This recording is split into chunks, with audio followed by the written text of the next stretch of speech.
Hello, everyone. I'm Alex, and today we're going to explore a mysterious case about a young mother who disappeared during the Lunar New Year, leaving her family in fear.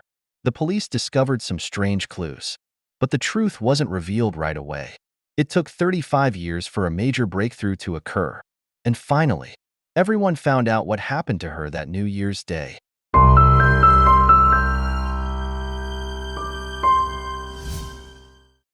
This case involves Tanya McKinley, a beautiful young woman born on January 25, 1961, in the small town of Milton, Florida.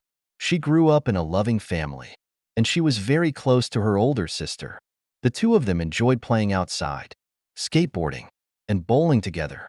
Although Tanya's life was simple and filled with happy memories, no one could have predicted that one day her life would change forever. Tanya McKinley had a passionate and ambitious personality. After graduating from high school, she decided to leave her hometown of Milton, where she had grown up, and move to Pensacola, just about 25 miles away. Tanya's goal was to explore the healthcare field, and she chose to become a medical secretary, a job that didn't require a formal medical degree, just specialized courses to get started. Along with Tanya, her close cousin Venita also moved to Pensacola to share the cost of renting a place. While living there, Tanya met Tim, a guy she quickly fell in love with. They started dating, and not long after, they moved in together.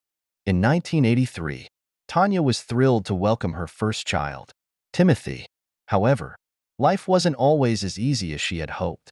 Her relationship with Tim began to strain, and after a year of tension, they decided to break up at the end of 1984.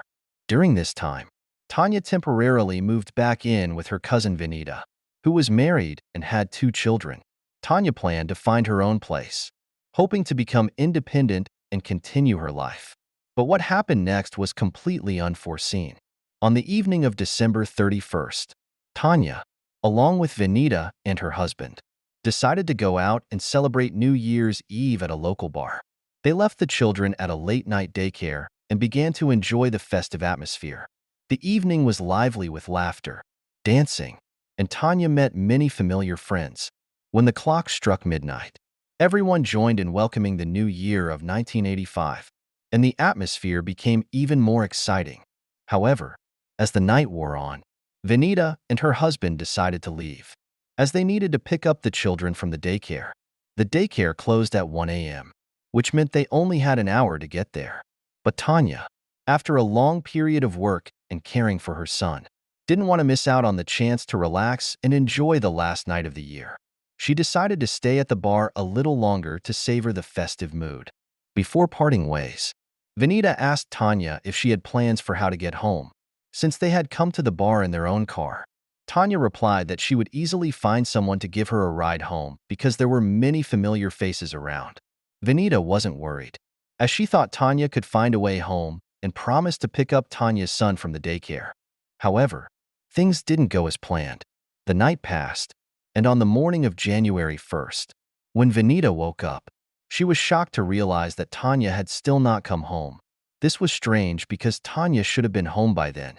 Venita thought maybe Tanya had stayed at a friend's house, and she didn't feel overly concerned at first. But the situation quickly changed when Venita's mother-in-law knocked on the door with some horrifying news. The news Venita's mother-in-law brought made everything much more serious. She informed her that Tanya was nowhere to be found, and no one had seen her that morning. The police were called, and the investigation quickly began. Tanya had mysteriously disappeared, and there were no traces of her anywhere. Immediately, the police believed this wasn't just a typical missing persons case, with Tanya having gone out and left her son at daycare. Her disappearance without a trace became a significant issue. This raised concerns about the possibility of something unfortunate happening. After searching the areas around the bar and confirming that Tanya couldn't have gone home by any means, the investigation grew more intense. Her close friends and witnesses were interviewed, but none provided any useful clues. On the morning of January 2nd, as Venita was preparing for the day, she received some unbelievable news. Her mother-in-law knocked on the door and delivered shocking information. Tanya had been found dead. Around 3 a.m. that day, a Pensacola resident, along with her daughter, drove to a veterinary clinic because their dog was having health issues. When leaving the house, the daughter happened to notice something strange by the roadside. At first, she thought it was a doll, but when her mother approached, they discovered it was a human body. Horrified, the woman immediately turned back home and called the police. When the police arrived at the scene, they found the young female body in an open area near the road. The details at the scene were shocking. The victim's tights were pulled down, her skirt was raised, and her shoes were missing. Next to the body, the police found a blue towel with red stains resembling blood. The police confirmed the victim was Tanya McKinley, 23 years old. A few meters away, they found Tanya's shoes and a wallet containing her ID. The body was sent for an autopsy, while investigators continued searching for clues at the scene. An initial investigation quickly concluded that the victim may have been killed elsewhere. There were no blood traces near the body, except for the bloodstains on the towel, and there were signs on the ground suggesting that the body might have been dragged from the road to the roadside. The police found several key pieces of evidence at the scene. Human hair, dog fur, and pubic hair were found on the towel and the body of Tanya. Investigators speculated that the dog fur might belong to the perpetrator, someone who owned a dog. They also quickly discovered that Tanya had been struck in the head with a heavy object, but the cause of death was strangulation. Forensic experts also confirmed that she had been raped before death.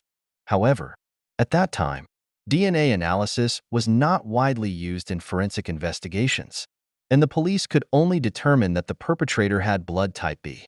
Although these clues didn't lead to the culprit, the police began compiling a list of potential suspects. Tim, Tanya's ex-boyfriend, was the first suspect.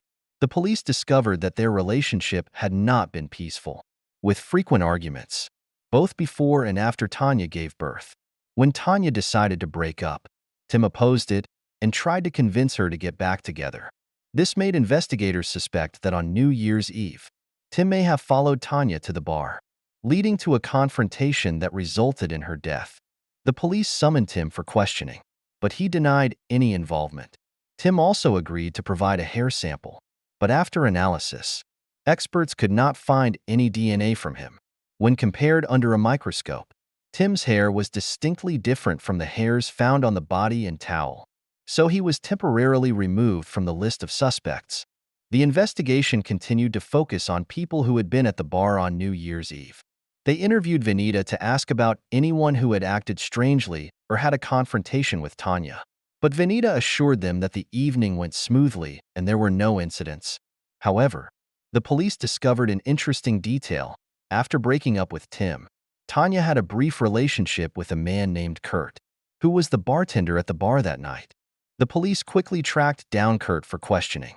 He denied any involvement in Tanya's death, stating that after his shift, he went to a New Year's party with friends. However, further investigation revealed something important. Kurt didn't leave immediately after his shift but came later, giving investigators the suspicion that he had enough time to commit the murder. Witness interviews at the bar showed that Tanya was the last person seen alive around 1:15 a.m., just before the crime occurred. The case became more complicated when no one witnessed Tanya leaving the bar. The police continued interviewing residents in the area where the body was discovered. One family recalled driving through the area around 2 a.m. and were certain there was no body there. Investigators concluded that Tanya must have been killed sometime within an hour and a half after she was last seen alive, and Kurt had no solid alibi during this window. Kurt agreed to take a polygraph test, but the results were inconclusive, as he showed signs of deception. However, forensic experts confirmed that Kurt's blood type did not match the murderer's blood type found in semen samples, so he was removed from the list of suspects. The police continued searching for other potential suspects, but these efforts led to a dead end. DNA analysis of the murderer couldn't be done at the time, and the lack of evidence or witnesses made the case nearly cold. However, the one thing investigators were almost sure of was that the killer must have lived in the area near where the body was found. The location of the body was very secluded and near a residential area, leading the police to suspect that an outsider would not have been able to move the body without knowing the local area well. The case remained an unsolved mystery for many years. Tanya's son, Timothy, was only 18 months old when his mother died. He was raised by his father and Tanya's family. As he grew up, his relatives decided to hide the truth about his mother's death. They told him that his mother had died in a car accident. However, when Timothy turned 14 and became curious about a Christmas gift his father had prepared, he found a letter written by his father, sent to MC Montel Williams, a famous talk show host. In the letter, his father requested Montel's help in solving Tanya's unsolved murder case, hoping that publicity would speed up the investigation. Timothy read the details of the case in the letter, and that's when he learned the horrifying truth about his mother's death. In the early 2000s, local police reopened Tanya's case, hoping that advances in DNA analysis could help identify the killer. Available samples were sent to laboratories, and experts discovered that the blood on the towel wasn't Tanya's, but that of an unidentified man. They collected his DNA and entered it into the FBI database, but no matching results were found. The case went silent again until 2015 when the police decided to reopen the case for the third time. 30 years after Tanya's death, they continued searching for the killer in the database, but this time with a more modern approach, looking not only for direct matches, but also for close familial connections to the killer. By February 2020, the genetic company Parabon helped the police narrow down a suspect who could be the killer. After a year of DNA analysis from public databases, they identified a man named Daniel Wells, 57, who lived in Pensacola at the time of the murder. Daniel had been repeatedly noticed by the police in the late 80s, arrested for assaults and lewd behavior. However, the police needed a direct DNA sample from Daniel to compare with the murderer's sample. Under close surveillance, the police collected DNA from a cigarette but Daniel had accidentally discarded, and the results perfectly matched the killer's DNA from the Tanya case. Finally, the police arrested Daniel Wells in 2020, and after being interrogated, he confessed to the crime. However, Daniel's story raised a lot of doubts. He admitted to meeting Tanya at the bar and taking her to his house, where they drank and had sex. But after a fight, he lost control and hit her with a wooden cutting board. After realizing Tanya was dead, Daniel disposed of her body in an empty lot and then got rid of her belongings. However, Daniel's version didn't match the evidence. Forensic experts confirmed that the cause of death was strangulation, and it's very likely that Tanya tried to fight back when attacked. Despite many inconsistencies in Daniel's story, the police had enough evidence to arrest and convict him for murder. Sadly, just 2 weeks after his arrest, Daniel Wells was found dead in his cell, having committed suicide. While Tanya's family knew the truth about the killer, they were still disappointed to learn that he wouldn't face a life sentence in prison. Despite this, after 35 years, the case was finally solved, bringing some justice to Tanya and her family. So, what do you think about this case? What are your thoughts on Daniel's fate and Tanya's family's loss? Please share your thoughts in the comments. And don't forget to like and subscribe to the channel to follow future stories. Thank you for watching today's video, and see you next time.